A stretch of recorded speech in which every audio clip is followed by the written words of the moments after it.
If you'd like to pick up any of the cards that you see in today's video, then I have to point you guys onto 3 Mana Inc., the best place in Canada to get your DBS and Digimon sealed and single products. Links will be down in the description. Hey everybody, Espira, and back with another Dragon Ball Super card game video. Today going over my ban list predictions, my ban list fears, my worries, what we're about to see. You know, a lot of things to go over, and I figured, you know, everyone else is giving their 2 cents. And the videos do pretty well, so why not give our 2 cents? I'm just messing. I usually give my ban list opinions anyways, one way or another. But generally, I think, you know, if we're just going to jump right into it, I think the meta is actually almost in a really good place. Now, I think the biggest target, you could say, is yellow. Generally, the big thing about yellow is that it effectively does everything. It controls the board incredibly well. It draws an insane amount of cards. It prevents your opponent from being able to do X amount of things. It has one of the best floodgates in the game. So while I don't actually think yellow is broken, I don't necessarily think that's the issue. I do think the biggest thing that we need to deal with in terms of the ban list is tuning. And I think that's true for the entirety of the ban list, almost. Tuning is basically where I think we need to be. I think we're at a point in the game right now where if you down peg yellow, if you bring, you know, just a little bit, and then you bring up the rest of the colors in terms of providing them new tools with the sets. We don't have all the reveals from the current set, but it doesn't seem like that's going to be totally true, even though red's going to be playable again, which is awesome. But the biggest thing is that I think a tuning is basically what we need. So when we're talking about yellow, what are we looking at?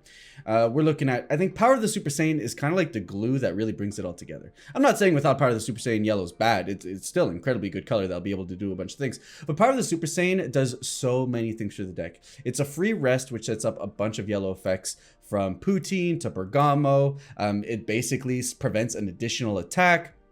And in Icarus, you're looking at basically cycling the higher dragon for free to prevent the combo, right? So then you're stopping an attack, you're stopping an additional attack with the rest mode. You're getting out your triggers for all these cards, and it's free. So the card is incredibly good, and it's an extra card, which means it also charges and goes to drop to basically feed your Robotic Riposte and your Steadfast Gokus. So it feels like if you get rid of Power of Super Saiyan 1, not only is it probably a little bit an overtuned card just in general to exist in the game, but 2, it means that if yellow wants to be able to as consistently get out Riposte and stuff like that, it needs to run a slightly clunkier suit of extra cards. Does it even replace it with more extra cards? I don't know, but it's just to say that it wouldn't be an automatic 4-of that basically makes the deck such a smooth ride and basically makes going into the mid and late game free. And that's what the thing with yellow right now. If you're playing yellow, you're almost guaranteed to get to like turn 5, turn 6, turn 7. Like even me, I play red, yellow, baby for the past couple of weeks on stream, which if you're not following the stream, you guys should definitely go check it out down below. Got a bunch of tournament gameplay. But with that said, like I play red, yellow, baby, which is an aggressive yellow leader. He takes his own life.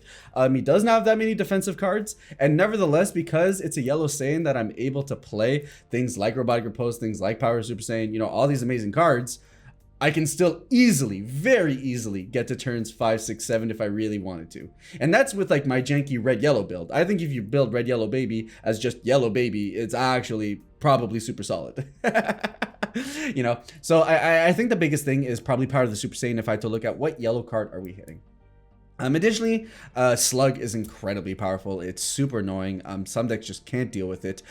In combination with the fact that it's incredibly easy to get a Poutine on board, which means that, you know, not only can your opponent, their tempo slow down because of Poutine, but now you have a barrier card that's just going to chill on board that Slug can then take advantage of with his bond to prevent your opponent from being able to draw outs. Slug could probably get the Galactic Buster treatment of being Slug's army only, probably. Like, it's not the end of the world if it doesn't, but I do think the card is incredibly annoying. So, like, I'm not going to cry to see it go, but at the same time, like, if they don't touch it, I don't think it's the end of the world. I think you kind of need to tune, and then if the other colors present enough of an ability to be able to deal with the things yellow are doing, I think we're in a fine spot. Then finally, the 2 different aspects you can look for is Poutine and Higher Dragon, or at least Icarus. So I'll talk about Poutine last because she talks about something else that I want to talk about in terms of what Realm of the Gods is representing to us in terms of what they're going to do. But when we look at Icarus, the thing with Icarus is that Icarus just happens to draw the most amount of cards. He's incredibly strong, don't get me wrong, and he does it best than any other leader because his engine is like tiny. It's basically just a couple of cards, and he draws the most cards out of anybody else. But you get rid of Icarus, you bring in Gotenks, you bring in Yellow Broly, you bring in Red Yellow Baby. Realm of the Gods revealed Trunks. Trunks is an incredibly solid leader, probably would see play additionally, even if Icarus wasn't gone out of the meta, you know? So like, I don't necessarily think hitting the leader is really going to fix anything. It'll open up the diversity pool. I think you get rid of Icarus, you're going to see more people experiment with more yellow leaders. But generally speaking, I don't see, if we feel like we have an issue with Icarus, that's not going to push over to every other yellow leader if we see that go anyways. So generally, I think Icarus is fine. If you think it, like, they could tune it to make it not draw as many cards, that's like also fine. I don't think that's the end of the world, but I'm just saying that it doesn't deal with the inherent issues that we feel that yellow has, because it just happens to be overtuned. Not broken, but overtuned. And then finally, there's Poutine. And Poutine, like, I think there's two things here. One, there's like things that just need to be directly touched, but two, Realm of the Gods are showcasing us a bunch of cards that feel like they replace certain types of cards. So accordingly, they like the Poutine effect, but they want it to be more restrictive, which is why we've seen, I think, 2 cards from Realm of the Gods that do the whole Poutine effect of if something comes in, it gets rested. So it's obviously an effect that they like, but I think in that they're showing us that Poutine's probably going to get the boot, because there's no reason to run those way more restrictive, harder to play out cards, because Poutine is free, than actually getting rid of Poutine first and then getting those other cards to come in. Which I don't hate. I think if you feel like the effect is something that needs to exist, or there are ways you want colors to play out that need to exist, and currently you want to tune stuff that currently exists in the game, well, then that's fine. Then bring in new stuff and then get rid of old stuff. So Poutine is kind of one of those things where I think they're bringing in some new to replace her and get her out of there. But similarly, that's why I get the vibe that Soul Striker might be in danger. And I'm a little worried about that, I'm not gonna lie. Because blue is in a position right now where, like, it's just not great to play blue. Ever since Galactic Buster, the errata on Galactic Buster basically highlighted to us that blue has an issue dealing with board. It can't interact with your opponent's board in a meaningful and energy efficient way, such that you're forced to play the incredible value game that blue is able to do. And the only one that's really able to carry that charge is Soul Striker.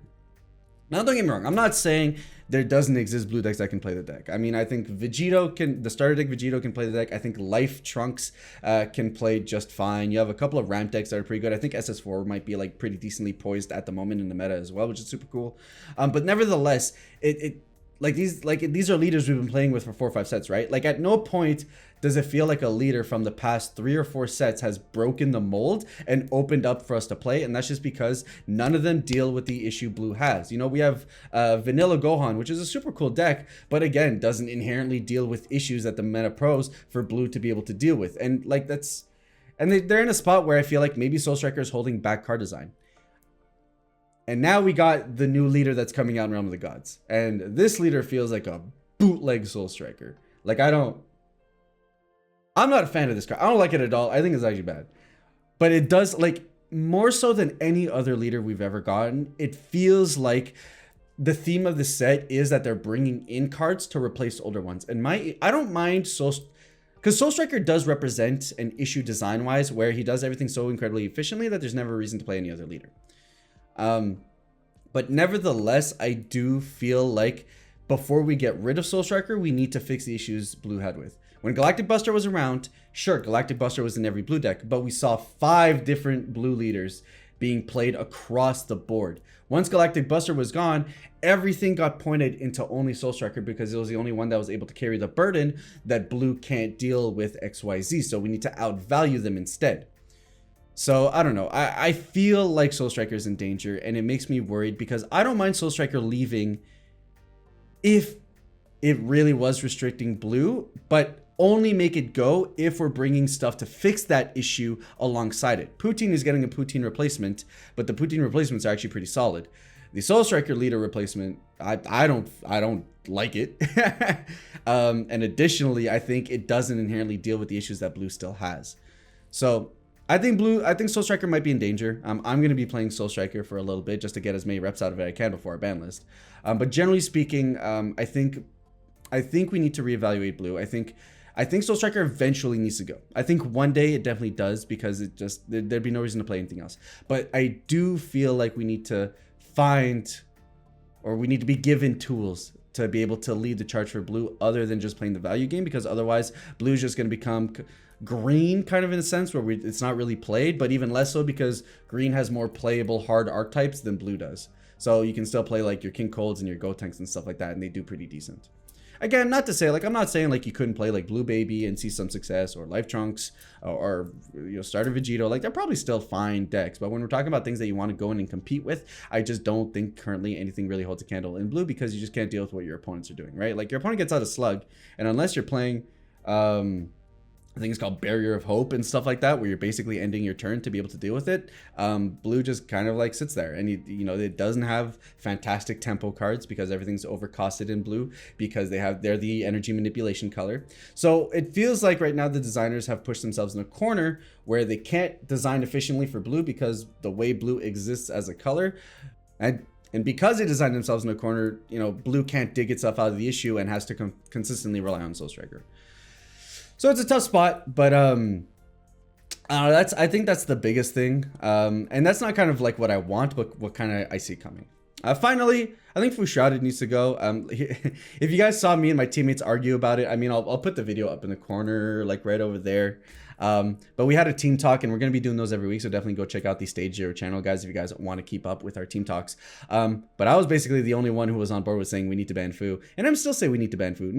I don't have an issue with the games closing out at turn 6, turn 7. Yes, if you play a 6 or 7 energy card, it probably needs to be incredibly impactful and lead to you winning the game.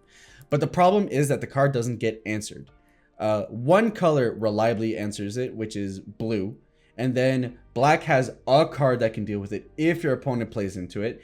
Yellow, only if you're a Frieza's army leader, or you could rest mode it. But even then, the issue isn't Fu, the battle card himself, as the fact that he turns off your deck.